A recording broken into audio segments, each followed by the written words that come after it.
आपको सूखी खांसी से तुरंत राहत मिलेगी। जब भी आपको सूखी खांसी परेशान करे तो आप तुरंत 2 चम्मच शहद में आधी चम्मच मुलेठी चूर्ण मिलाकर धीरे धीरे चाट चाट कर खाएं।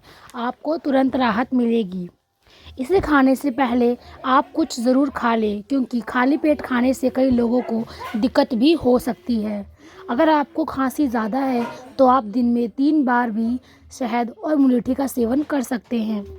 किसी विधि को अपनाने से आप चिकित्सक की सलाह ज़रूर लें।